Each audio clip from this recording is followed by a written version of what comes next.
What's up guys, Jordan from Bennett's Customs. We're back on another episode. One probably some of you have been waiting for, especially myself. We are working on Kyle's coupe. You guys have seen this in the background. We've kind of briefly spoke about it, but we haven't, really dug into it until now. So I'll just give you a brief rundown of kind of what we're working with and what we're going to be doing, and it's kind of the end goal of what we'd like to see. So this is a 3031 5-window coupe. It is on a aftermarket boxed kind of tubular K-member style 32 frame. This has kind of gone through multiple hands, and everyone's kind of done their bit with it, and it's kind of ended up here, and we're sort of hoping that this is kind of the last place that it'll end up, and hopefully we can kind of finish everything, get it done, paint it interior, and create a really nice sort of traditional style hot rod. Power plant obviously is a 330 DeSoto. I believe that's a 1956 model, different to your Chrysler one for those who don't know. And then it's got all the fruit. It's got a really nice gear drive style kind of 6-pack on it with the manifold, and then obviously you got 6 97s on there, the polished ones that are really nice with some little trumpets on it. Got a PowerMaster generator, running kind of a 32 style aftermarket grill. He does have an original one that we will be putting on here. And then he's got a really nice set of guide headlights that will be replacing these 32 sort of commercial style headlights. They're running disc brakes up the front with a kind of aftermarket drop axle. And they kind of have a cover that's supposed to replicate like an old Buick finned drum.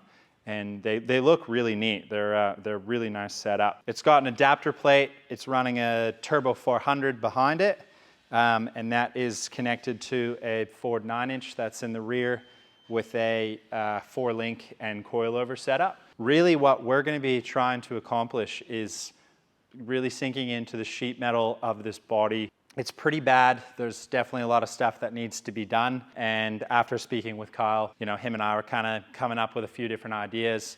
And one of those is going to channel this only about 2 inches. So not a major channel, but enough to aesthetically sort of make it look really nice. This is kind of getting into this video, is what we need to do is get this up on some blocks so it's at a comfortable working height. Then we'll remove the body, and what I need to do is start to create a subframe. And that subframe is going to help us sort of connect the body to the frame once we kind of have it channeled and where we want it. Anyways, let's get into the video.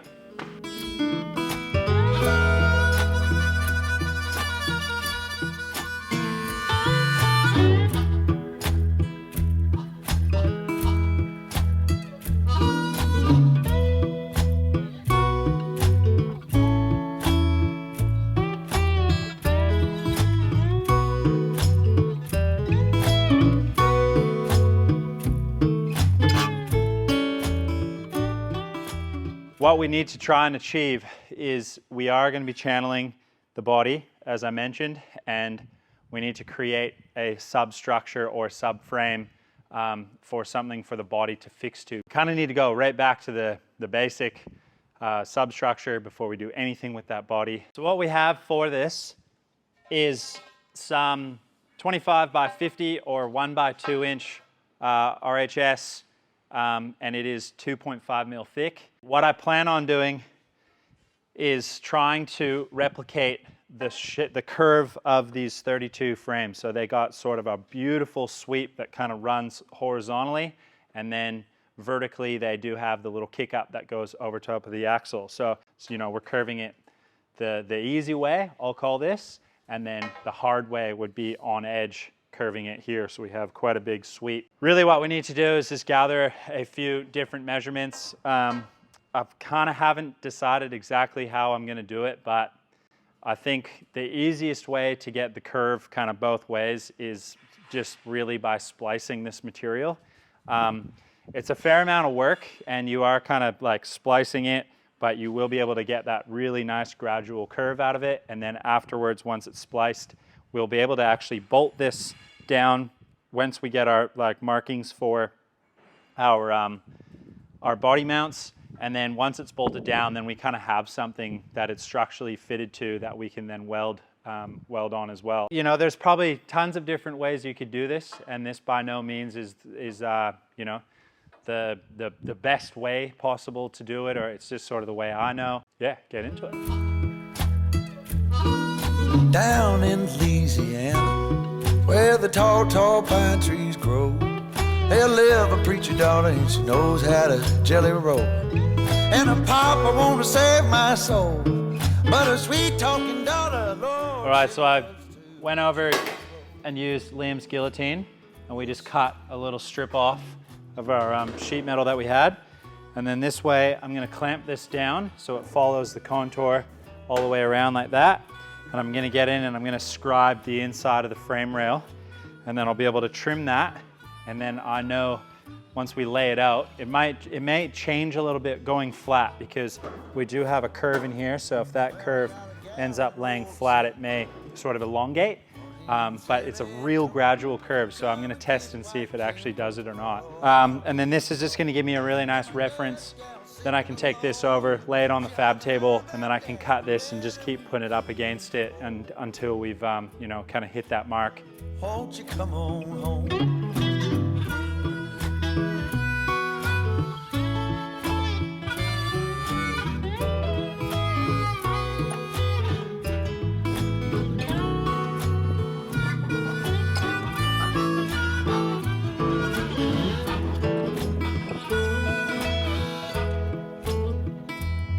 Them the gals in Mississippi get along and they talk. Hell, they can recommend just like a cannonball. But hell, I love to watch them fall. Oh, the Mississippi woman, Lord, if they... All right, so you can kind of see after that big long cut with the zip disc, this is sort of what I was trying to achieve is a template of the inside frame rail curvature, we'll call it. So now I can take this, lay it out onto the table. I'm just gonna do a couple measurements just to see if laying it flat will end up elongating it or not, but I have a feeling it's really close. But then now we have this, we can just lay down and I can just start to trim the length, and we can just lay it over top as a reference point. Also, if you guys are liking this content, please hit that like and subscribe button. It definitely helps out on our side. And if you do want to support the channel in another way, we do have 20% off our store. So make sure you jump on there, and we do worldwide free shipping after $100 US. So load up. We have our sub rail that we're going to use to trim, and then this is sort of our piece that we want to try and shape. So now that I know that, and I know that this is our, let me just write that down, our inside edge. So this is the inside edge.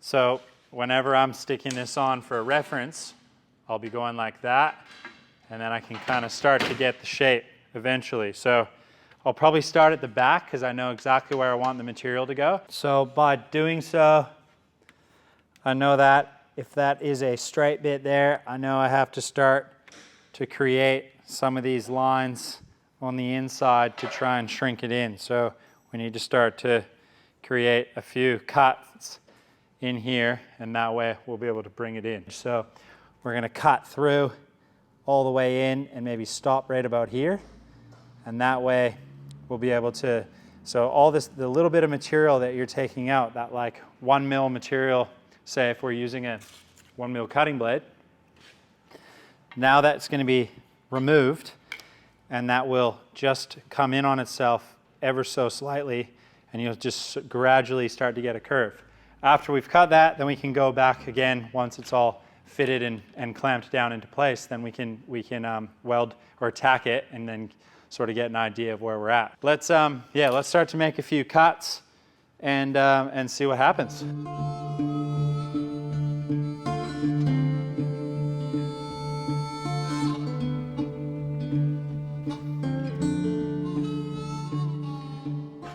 Something too to take into consideration if you are doing this process is when we weld these, obviously the heat is going to shrink that material. So You know, you really want to make sure you either have it clamped down to the frame before you're doing your sort of finish welding, or kind of have everything clamped into place, allowing you to sort of go through, weld it, and then let it rest so it rests in the place that you have it clamped. Otherwise, you will end up getting, you know, a bend probably more significant than you would like.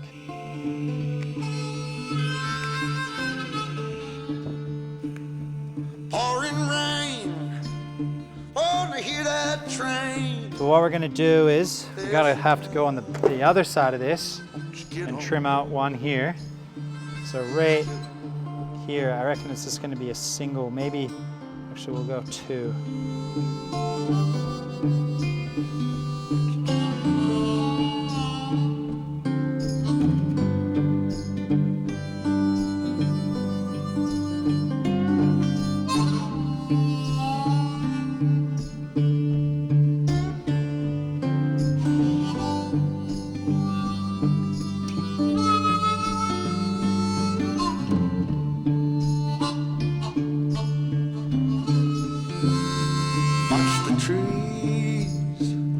Falling leaves like the breeze won't you blow on.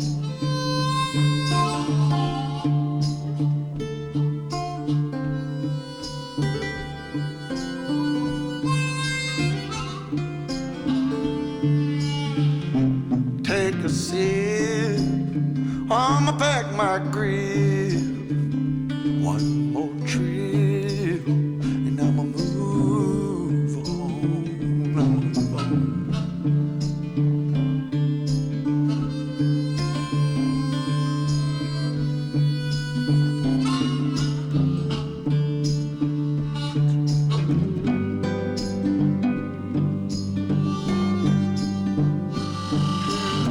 I guess the more cuts, the closer they are, the more even the curve is. So it's not like one every, you know, say 4 inches, and then you can kind of see it in the rail. It's got a really nice curve to it, and really trying to replicate the sweep of the frame itself. Don't look back, all the jack won't roll on.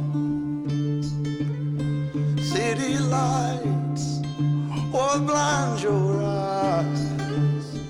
Don't look twice, won't you go on?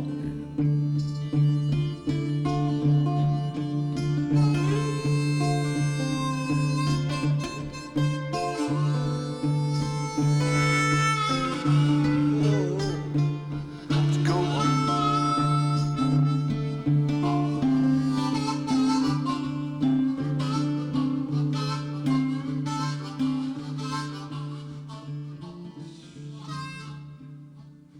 Well, you can kind of see what I'm trying to achieve and how much we've obviously, you know, changed the profile. I mean, it's a lot of work doing it this way, but you know, kind of for what we have in the workshop, this is sort of the means of, you know, being able to make it work. So I'll clean all this off now. I'm going to go through with like just a little roll-lock wheel and some 80 grit or 120, and just clean up all the areas where I will TIG weld this stuff in.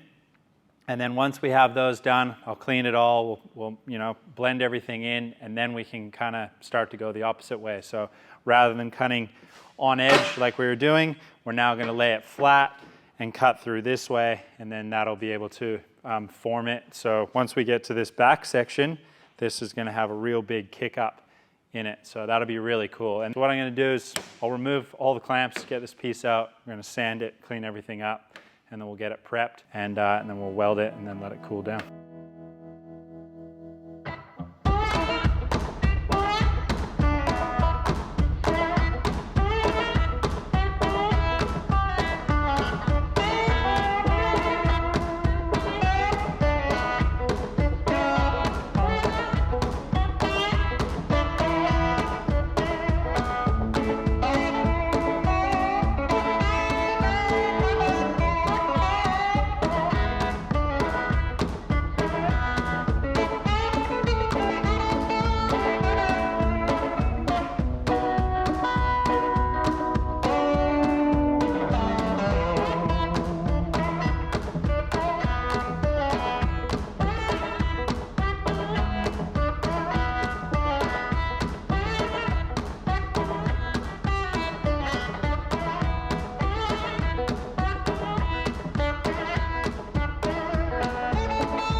So throughout that time lapse you just saw, I was just kind of knocking the tops off the welds, trying to blend everything, and I'm still not finished with it. It's definitely getting there, but I know I can get it a lot better. You can definitely see, you know, from our original piece here, we've manipulated it a lot. Top side and this side here. So this is kind of where all the little welds were. And you know, it obviously needs a little bit of work still, but it's pretty amazing how much you can manipulate this by just, you know, the little cut and splice. It takes a long time, but it really does the job that you want it to do. And funny enough, it didn't really sort of flex as much as I thought it was going to. It may be about 1/4 of an inch. So what I could do is, once it's all fully welded, I'm going to try and put it back down on our edge, similar to this, to try and really get it to line up properly. And then I can actually sort of heat it up again and then let it cool down in the state when it's clamped into place, and that should kind of relax it a little bit. And what I did before welding all these ones up is I just transferred, you can't really see it because I've done it in pencil, but I have all my lines exactly where I need to cut. And that's, you know, to the lines of where I trimmed or cut on this one. So I'm kind of hoping I can use that as a reference, go through, and it'll just be a little bit quicker of a process. So I'll just kind of carry you over to the car for a second and show you. So you can kind of see, you know, without it having the full curve of the frame, what we were trying to achieve. So it's got a real nice consistent gap. The sweep through here will be very much the same, which is good. So I think once we start to actually go, you know, this way and do our little cuts in the area, sort of just over this kick up and a couple right around in here, this is going to fit really nice. And it's great that it's just sort of a one-piece setup. Once we get that other side done, then we can bolt these down. I'll use that piece of metal for a template to transfer for our holes. And then we can bolt this down. I can kind of weld a bit of it in place on the frame, which will be excellent. And then it's just a process of, you know, making our cross braces and thinking about what we're going to do for footwells and transmission tunnels, so we can kind of, you know, hopefully think ahead on that, so it kind of helps out where we want. Hopefully you guys got a little bit of an introduction into, you know, this coupe and kind of the idea that we have with it. I'd love to know in the comments your guys's, you know, if you guys have built subframes or you know, had any tips on, you know, curving them without having to do all the multiple cuts. But I think for those at home who don't have the nice fancy benders or anything like that, I mean, the cut and splice definitely does the job. You're still welding it up. It's still holding its, you know, its shape and its strength. But yeah, feel free to let me know in the comments, and make sure you guys like, subscribe, hit notifications, and we will see you on another episode. Not sure exactly what it's going to be yet, but we have some pretty cool ideas. So we'll, yeah, see you guys. Thanks again.